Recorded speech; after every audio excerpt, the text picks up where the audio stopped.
Senhor Csaba Kőrösi, presidente da 77ª Assembleia Geral das Nações Unidas, senhor Antônio Guterres, secretário-geral das Nações Unidas, senhoras e senhores, chefes de Estado, de governo e de delegações. Senhoras e senhores, começo por cumprimentá-lo, embaixador Csaba Kőrösi, pela eleição para presidir esta Assembleia Geral. Esteja certo de contar com o apoio do Brasil. O tema escolhido para este debate geral gira em torno de um conceito que se aplica perfeitamente ao momento que vivemos, um divisor de águas. Senhor presidente, nossa responsabilidade coletiva nessa Assembleia Geral é compreender o alcance dos desafios que compõem esse divisor de águas e, a partir daí, construir respostas que tirem sua força dos objetivos que são comuns a todos nós. A tarefa não é simples, mas, a rigor, não temos alternativa. Esse esforço tem de começar no interior de cada um dos nossos países. Antes de tudo, é aquilo que realizamos no plano interno que dá a medida da autoridade com que agimos no plano internacional. Deixe-me falar da perspectiva do meu país. Quando o Brasil se manifesta sobre a agenda da saúde pública, fazemos isso com a autoridade de um governo que, durante a pandemia da Covid-19, não poupou esforços para salvar vidas e preservar empregos. Como tantos outros países, concentramos nossa atenção, desde a primeira hora, em garantir um auxílio financeiro emergencial aos mais necessitados. O nosso objetivo foi proteger a renda das famílias para que elas conseguissem enfrentar as dificuldades econômicas decorrentes da pandemia. Beneficiamos mais de 68 milhões de pessoas, o equivalente a 1/3 da nossa população. Em paralelo, lançamos um amplo programa de imunização, inclusive com produção doméstica de vacinas. Somos uma nação com 210 milhões de habitantes e já temos mais de 80% da população vacinada contra a Covid-19. Todos foram vacinados de forma voluntária, respeitando a liberdade individual de cada um. Da mesma forma, no terreno da economia, o Brasil traz a autoridade de um país que, em nome de um crescimento sustentável e inclusivo, vem implementando reformas para a atração de investimentos e melhorias das condições de vida de sua população. No meu governo, extirpamos a corrupção sistêmica que existia no país. Somente entre o período de 2003 e 2015, onde a esquerda presidiu o Brasil, o endividamento da Petrobras, por má gestão, loteamento político e em desvios, chegou à casa dos 170 bilhões de dólares. O responsável por isso foi condenado em 3 instâncias, por unanimidade. Delatores devolveram $1 bilhão e pagamos para a Bolsa Americana outro bilhão por perdas de seus acionistas. Esse é o Brasil do passado. Aprimoramos os serviços públicos com redução de custos e investimentos em ciência e tecnologia. Hoje, por exemplo, o Brasil é o 7º país mais digitalizado do mundo. São 135 milhões de pessoas que acessam 4.900 serviços do meu governo. O Brasil foi pioneiro na implantação do 5G na América Latina. Levamos adiante uma abrangente pauta de privatizações e concessões, com ênfase na infraestrutura. Concluímos o projeto de transposição do Rio São Francisco, levando água para o Nordeste brasileiro. Adotamos novos marcos regulatórios, como o do saneamento básico, o das ferrovias e o do gás natural. Além disso, melhoramos o ambiente de negócios, com a Lei da Liberdade Econômica e a Lei de Startups. Como resultado, criamos oportunidades para o jovem empreender e ter empregos de qualidade. Coroando todo esse esforço de modernização da economia brasileira, estamos avançando a passos largos para o ingresso do Brasil como membro pleno da Organização para a Cooperação e Desenvolvimento Econômico, a OCDE. Apesar da crise mundial, o Brasil chega ao final de 22 com uma economia em plena recuperação. Temos emprego em alta e inflação em baixa. A economia voltou a crescer.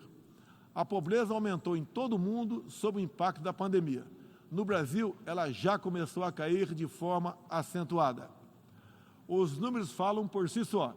A estimativa é de que, no final de 22, 4% das famílias brasileiras estejam vivendo abaixo da linha da pobreza extrema. Em 2019, eram 5,1%. Isso representa uma queda de mais de 20%. O Auxílio Brasil, programa de renda mínima criado no meu governo durante a pandemia, que atende 20 milhões de famílias, faz pagamentos de quase $4 por dia às mesmas. O desemprego caiu 5 pontos percentuais, chegando a 9%, taxa que não se via há 7 anos. Reduzimos a inflação com estimativa de 6% no corrente ano. Tenho a satisfação de anunciar que tivemos deflação inédita no Brasil nos meses de julho e agosto. Desde junho, o preço da gasolina caiu mais de 30%. Hoje, um litro no Brasil custa cerca de 90 centavos de dólares. O preço da energia elétrica também teve uma queda de mais de 15%. Quero ressaltar que o custo da energia não caiu por causa de tabelamento de preços ou qualquer outro tipo de intervenção federal. Foi resultado de uma política de racionalização de impostos formulada e implementada com apoio do Congresso Nacional.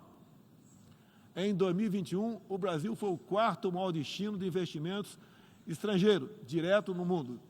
Nosso comércio exterior alcançou a marca histórica de 39% do PIB, mesmo diminuindo ou zerando impostos de milhares de produtos. No plano interno, também estamos batendo recordes em 3 áreas: arrecadação fiscal, lucro das empresas estatais e relação entre dívida pública e PIB. Aliás, em 21, tivemos superávit no resultado consolidado de contas públicas. O PIB brasileiro aumentou 1,2% no segundo semestre. A projeção de crescimento para 22 chega a 3%. Temos a tranquilidade de quem está no bom caminho, o caminho de uma prosperidade compartilhada entre os brasileiros e, mais além, compartilhada com nossos vizinhos e outros parceiros mundo afora. É isso que vemos, por exemplo, na produção de alimentos. Há 4 décadas, o Brasil importava alimentos. Hoje, somos um dos maiores exportadores mundiais. Isso só foi possível graças a pesados investimentos em ciência e inovação, com vistas à produtividade e à sustentabilidade. Faço aqui um tributo à pessoa de Alisson Paulinelli, candidato brasileiro ao Prêmio Nobel da Paz, por seu papel na expansão da fronteira agrícola brasileira com o uso de novas tecnologias. Este ano, o Brasil já começou a colheita da maior safra de grãos da nossa história. Estima-se pelo menos 270 milhões de toneladas. O Brasil também, em poucos anos, passará de importador a exportador de trigo. Para o período de 22-23, a previsão é que a produção total ultrapasse os 300 milhões de toneladas. Como afirmou a diretora-geral da Organização Mundial do Comércio, em recente visita que nos fez, se não fosse o agronegócio brasileiro, o planeta passaria fome, pois alimentamos mais de 1 bilhão de pessoas ao redor do mundo. O nosso agronegócio é orgulho nacional.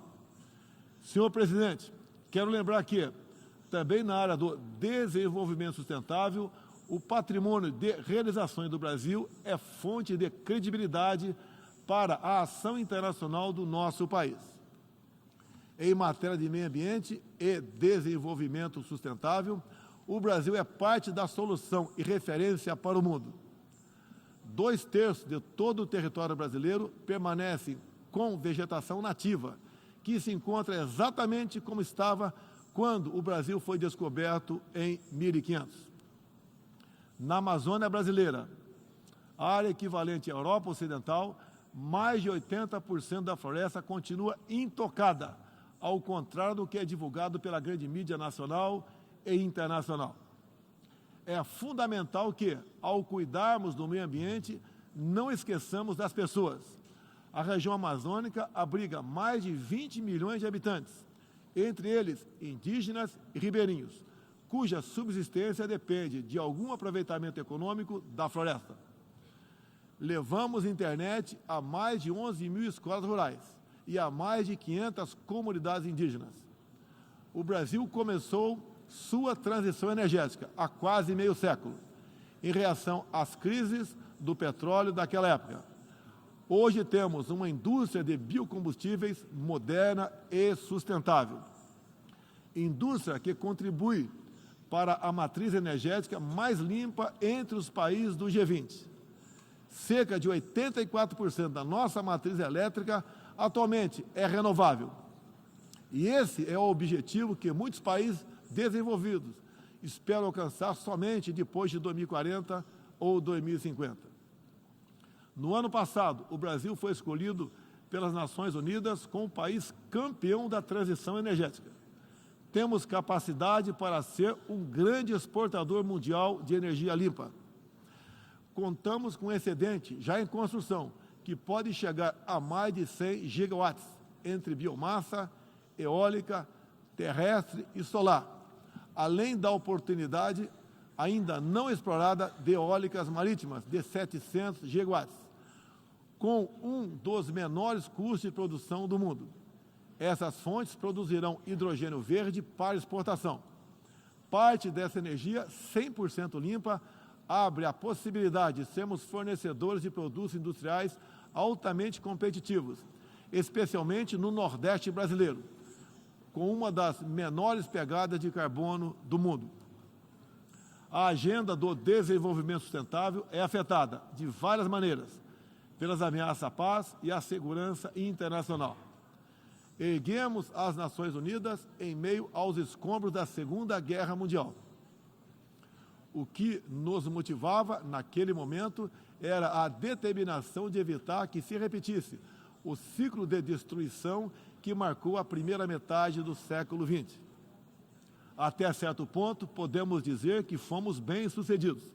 Mas hoje, o conflito na Ucrânia serve de alerta.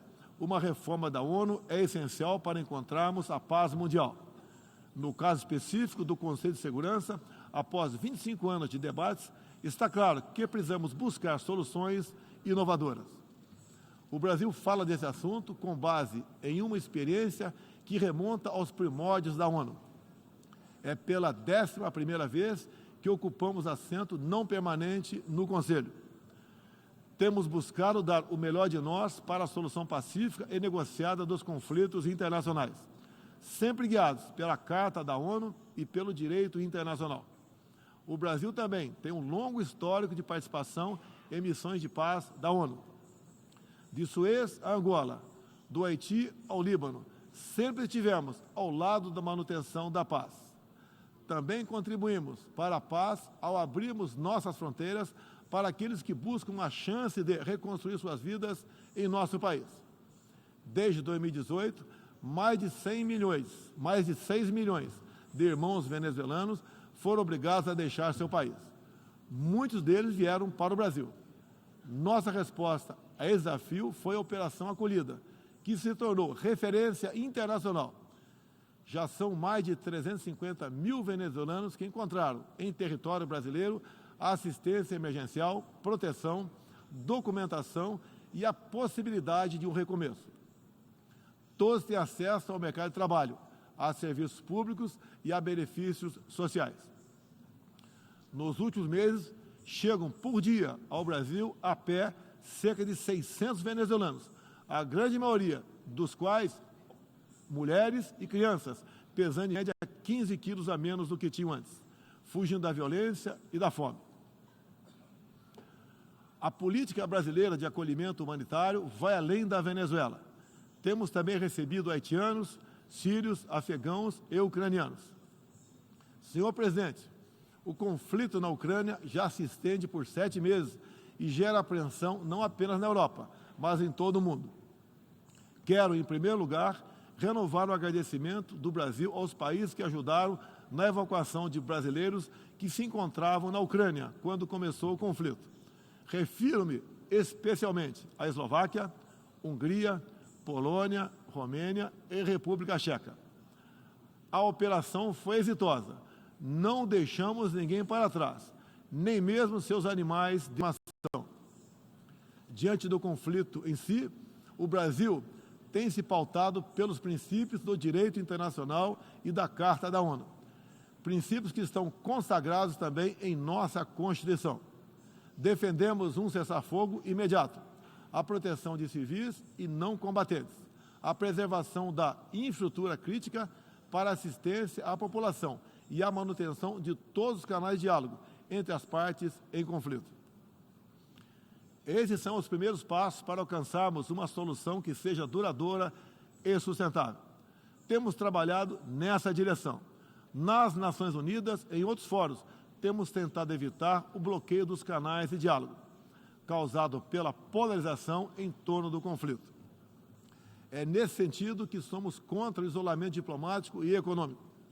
As consequências do conflito já se fazem sentir nos preços mundiais de alimentos, de combustíveis e de outros insumos. Esses impactos nos colocam a todos na contramão dos objetivos do desenvolvimento sustentável. Países que se apresentavam como líderes da economia de baixo carbono, agora passaram a usar fontes sujas de energia. Isso configura um grave retrocesso para o meio ambiente. Apoiamos todos os esforços para reduzir os impactos econômicos dessa crise, mas não acreditamos que o melhor caminho seja a adoção de sanções unilaterais e seletivas, contrárias ao direito internacional. Essas medidas têm prejudicado a retomada da economia e afetado os direitos humanos de populações vulneráveis, inclusive em países da própria Europa. A solução para o conflito da Ucrânia será alcançada somente pela negociação e pelo diálogo. Faço aqui um apelo às partes, bem como a toda a comunidade internacional. Não deixe escapar nenhuma oportunidade de pôr fim ao conflito e de garantir a paz. A estabilidade, a segurança e a prosperidade da humanidade correm sério risco se o conflito continuar. Senhor presidente, tenho sido um defensor incondicional da liberdade de expressão. Além disso, no meu governo, o Brasil tem trabalhado para trazer o direito à liberdade de religião para o centro da agenda internacional de direitos humanos. É essencial garantir que todos tenham o direito de professar e praticar livremente sua orientação religiosa, sem discriminação. Quero aqui anunciar que o Brasil abre suas portas para acolher os padres e freiras católicos que têm sofrido perseguição do regime ditatorial da Nicarágua. O Brasil repudia a perseguição religiosa em qualquer lugar do mundo. Outros valores fundamentais para a sociedade brasileira, com reflexo na pauta dos direitos humanos, são a defesa da família, do direito à vida desde a concepção, a legítima defesa e o repúdio à ideologia de gênero. Quero também destacar aqui a prioridade que temos atribuído à proteção das mulheres. Nosso esforço em sancionar mais de 70 normas legais sobre o tema desde o início do meu governo, em 2019, é prova cabal desse compromisso. Combatemos a violência contra as mulheres com todo rigor. Isso é parte da nossa prioridade mais ampla de garantir segurança pública a todos os brasileiros. Os resultados aparecem em nosso governo. A queda de 7,7% no número de feminicídios e diminuição do número geral de mortes por homicídio. Em 2017, eram 30 mortes por 100 mil habitantes. Agora são 19. A violência no campo também caiu ao mesmo tempo que aumentamos a regularização da propriedade da terra para os assentados. No meu governo, entregamos 400 mil títulos rurais, 80% deles para as mulheres. Trabalhamos no Brasil para que tenhamos mulheres fortes e independentes, para que possam chegar aonde elas quiserem. A primeira-dama, Michele Bolsonaro, trouxe novo significado ao trabalho de voluntariado desde 2019, com especial atenção aos portadores de deficiências e doenças raras. Senhor presidente, senhor secretário-geral, senhoras e senhores, chefe de Estado e de governo, senhoras e senhores, Neste 7 de setembro, o Brasil completou 200 anos de história como nação independente. Milhões de brasileiros foram às ruas, convocados pelo seu presidente, trajando as cores da nossa bandeira. Foi a maior demonstração cívica da história do nosso país. Um povo que acredita em Deus, pátria, família e liberdade. Muito obrigado a todos os senhores.